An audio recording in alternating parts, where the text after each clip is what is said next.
Panique l'avant-midi de ce lundi 7 novembre en ville de Butembo. Les jeunes qui ont cru à un ravitaillement de l'ennemi se sont appris à ces véhicules.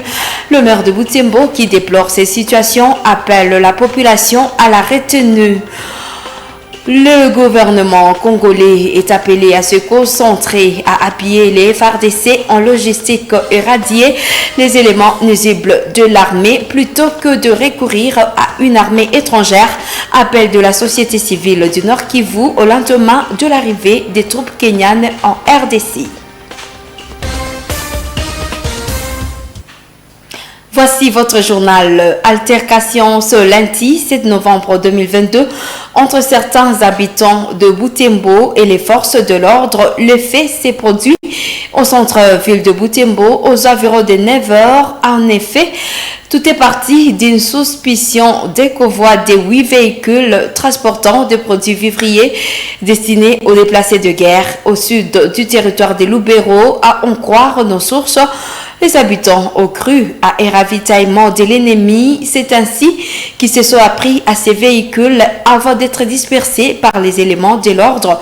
Nous vous convions de suivre le commissaire supérieur principal Moabaï Kité Le Roger qui appelle les habitants à la retenue. Samedi, quand un convoi humanitaire composé de 4 députés et un chef de division et un représentant du ministère des Affaires sociales et humanitaires étaient venus nous rendre des civilités. Et ils vous ont annoncé qu'ils venaient pour un convoi humanitaire en vue de descendre à Kanyabayonga. J'ai reçu un appel pour me dire qu'ils étaient envahis par la population de Butembo. Je suis descendu sur le lieu, j'ai trouvé qu'il y a des jeunes gens qui montaient à bord du véhicule, qui les autres faisaient descendre certaines marchandises et qui voulaient vérifier le contenu de ces véhicules. Alors que le samedi, quand ils étaient ici, ils ont fait passer un message comme quoi ils étaient venus ici à Butembo en partance pour Kanyabayonga, en vue d'apporter de quoi vivre à nos frères déplacés de guerre. Mais curieusement, les gens n'ont pas cru sous cet angle-là. Ils se sont mis à chercher à s'approprier certains biens, certaines marchandises. Ils faisaient d'ailleurs descendre. Quand je suis arrivé, j'ai été émerveillé de trouver que ce sont nos jeunes gens qui s'occupaient de la descente de certaines marchandises. C'est ainsi que, au vu du nombre, au vu de l'afflux de la population, c'est ainsi que, heureusement, les agents d'ordre étaient à côté.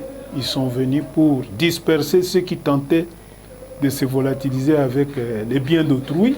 C'est ainsi que quelques balles ont crépité et la situation est redevenue normale. Le gouvernement a songé de pouvoir apporter quelque chose pour nos frères qui sont déplacés. Mais pourquoi encore chercher de midi à 14h? Pendant que ce sont nos frères, nos Congolais de surcroît, qui sont dans une situation de détresse et ici à Butembo, on veut leur rendre la tâche difficile. C'est pourquoi nous disons à la population de se tranquilliser.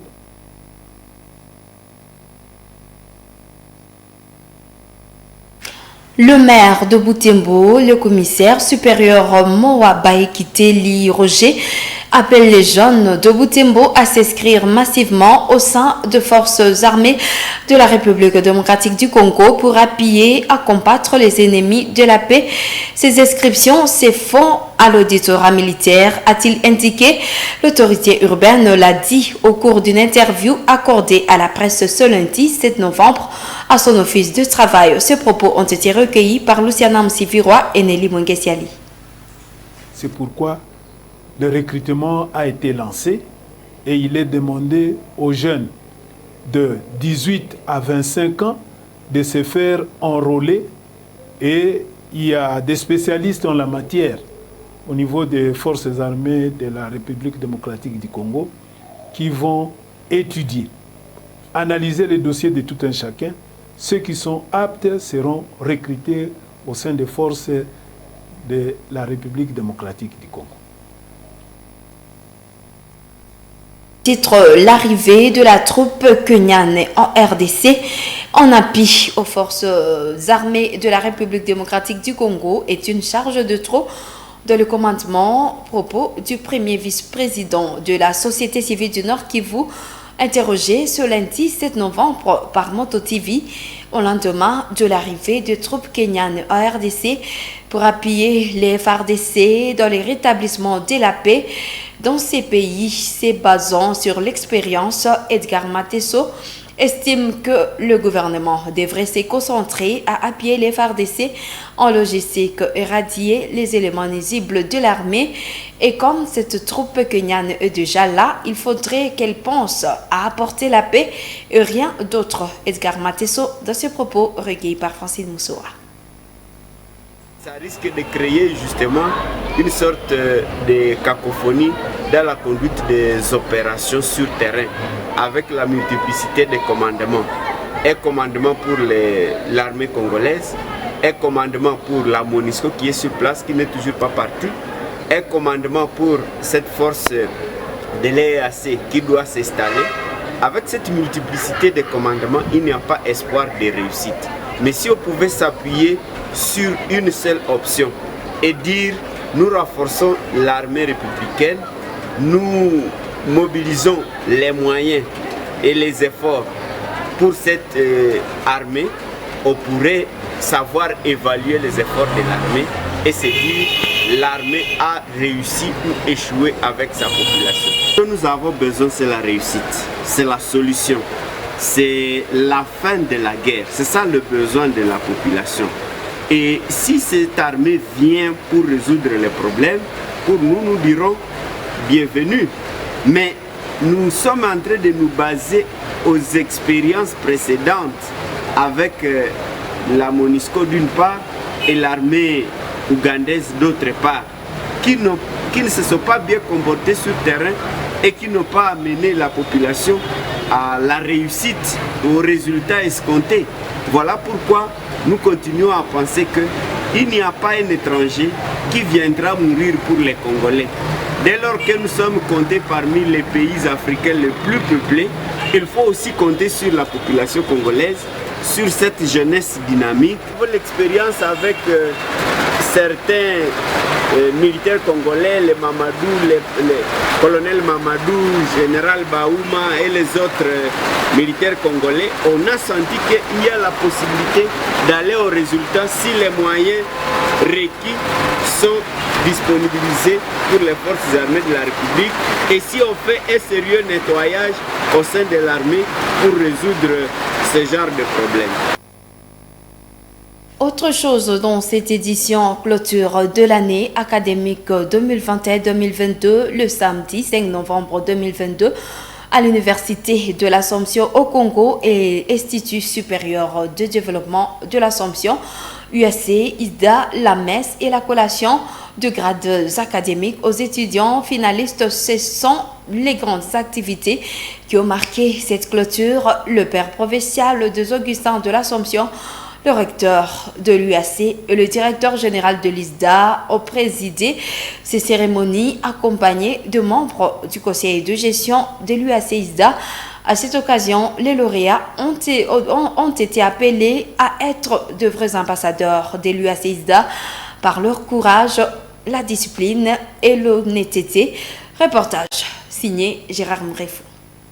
Tout a commencé à 9h par une célébration eucharistique. La délégation des prêtres et diacres, conduite par le père provincial des Augustins de l'Assomption, foule la salle est du collège Kambali. Et c'est le début de la messe à laquelle prennent part les étudiants de l'UAC-ISDA. Le père Yves Kaoma, dans son homélie, a appelé les lauréats à briser la peur pour fructifier leur talent. Fait de la messe, la cérémonie de la collation des grades académiques intervient. Ici à Kambali, les lauréats mettent leur toge d'honneur. Quelques minutes après, ils s'orientent vers la salle est du collège P10 au rythme de la fanfare.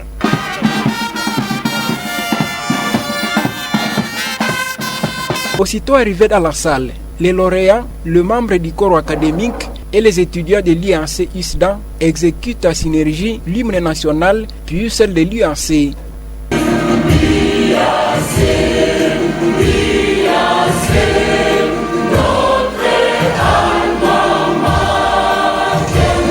Prenons la parole à premier. Le secrétaire général académique de l'UAC a présenté le rapport annuel des activités académiques de l'année 2021-2022. Après lui, le recteur de l'UAC, le père Wilfried Kibanda, a exhorté les lauréats à être de vrais ambassadeurs de l'UAC ISDA. Je rappelle aux lauréats la mission d'être des ambassadeurs de votre alma mater en tout. Chez nous, on dit ceci.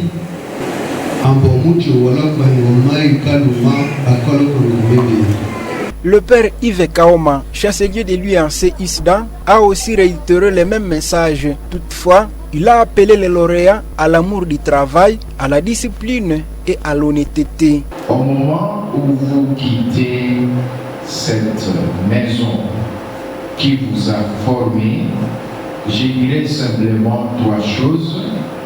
La première, amour du travail qui est fait. Deuxième chose, discipline. La dernière, honnêteté. Les lauréats, quant à eux, remercient l'IAC ISDA pour la bonne matière leur dispensée qui fait d'eux aujourd'hui des cadres de la société. 4 lauréats parmi ceux qui ont été collés ce jour ont réussi avec grande distinction. 3 d'entre eux étaient en faculté de sciences économiques et gestion à l'Université de l'Assomption au Congo et l'autre en département de développement communautaire à l'Institut supérieur de développement de l'Assomption. Isabelle Wangaïmouka, commentaire. Il s'agit respectivement de Moïse Kassambia, Corinne Sirisombola, Dorcas Mouissa, qui ont fini leurs études en faculté des sciences économiques à l'UAC, et Kawalina Lidi en gestion de l'environnement à l'ISDA, tous avec mention grande distinction cette année académique 2021-2022. On réussit avec grande distinction en option conception des systèmes d'information, Kamare Kassambia Moïse. L'UAC ISDA s'est dit honoré par les brillants résultats de ses étudiants qui sont désormais sur le marché de l'emploi. Le recteur de l'UAC a félicité ses lauréats et a promis de payer les frais d'inscription à ceux qui seront candidats au 3e cycle. Notre promotion qui nous fait singulièrement honneur aujourd'hui est celle évidemment des formatifs de gestion qui a aussi rendu grâce au cours de la célébration avec des caractéristiques assez exceptionnelles, notamment la conception des systèmes. Les résultats d'examen sont vraiment distingués et donc honorables. Nous les recommandons spécialement aux entreprises et ou aux études post-universitaires. Ils ont fait preuve de beaucoup de capacités dans leur domaine. Nous allons les couronner en leur offrant les frais d'inscription ou de démarrage au programme suivant selon leur choix. C'est un cadeau pour nous, à ceux qui se sont distincts, ceux qui ont fait la grande distinction.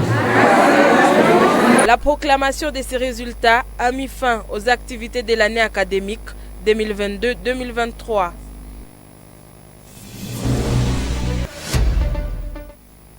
En sport, l'UEFA a effectué ce lundi 7 novembre le tirage au sort de 8e de finale de ces 2 compétitions, la Ligue des Champions et la Ligue Europa. Plusieurs chocs sont à suivre à janvier 2023 dans sa compétition phare, la Ligue des Champions.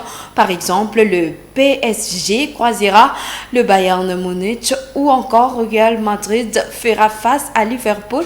Et en Europe Liga, les amoureux du ballon rond vivront le choc entre l'FC Barcelone et Manchester United. Jules Tali nous présente le tirage complet.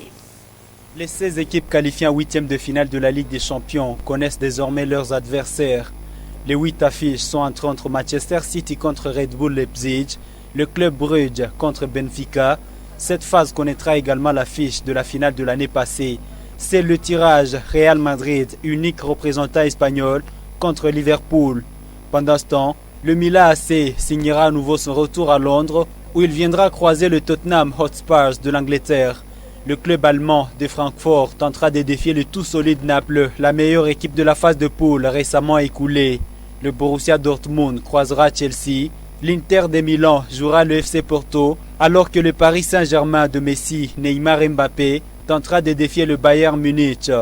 Et dans la compétition de la Ligue Europa, le choc Manchester United FC Barcelone, Juventus de Turin contre Nantes, Sporting du Portugal contre Midtjylland, le club français du Stade Rennais croisera le Shakhtar Donetsk, l'Ajax Amsterdam jouera l'Union Berlin, l'AS Monaco contre Bayer Leverkusen, le FC Séville contre PSV Eindhoven, le Red Bull Salzbourg tentera d'écarter l'AS Roma de José Mourinho.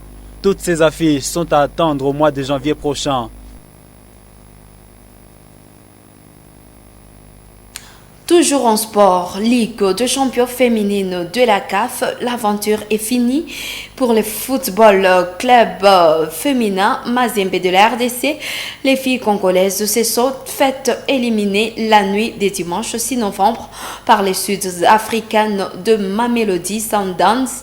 Le score de ce match 0 pour Mazembe contre 4 pour Mamelodi. Isabelle Wangaïmouka nous présente le parcours du club congolais. Le football club féminin du TP Mazembe a été éliminé par les Sud-Africaines de Mamelodi Sundowns lors de la troisième et dernière journée des phases de groupe de la CAF Women's Champions League Maroc 2022 par un score de 4-0 ce dimanche 6 novembre. Après une entrée réussie en Ligue des Champions avec une victoire devant la formation égyptienne de Wadi Degla 0-1, les FCF Mazembe Dames a enregistré 2 défaites consécutives. La première contre Bayelsa Queens. Battue en milieu de semaine dernière par les Nigériennes des Bayelsa Queens, les Congolaises avaient besoin d'un succès pour se maintenir dans la compétition. Elles sont de nouveau tombées dans la soirée de dimanche 6 novembre devant l'impitoyable armada des Mamelodi Sundowns. Le club d'Afrique du Sud se baladait au grand stade de Marrakech en inscrivant 4-0. Ainsi, la première campagne africaine pour Magui Safi et sa troupe s'arrête à l'étape de la phase des groupes.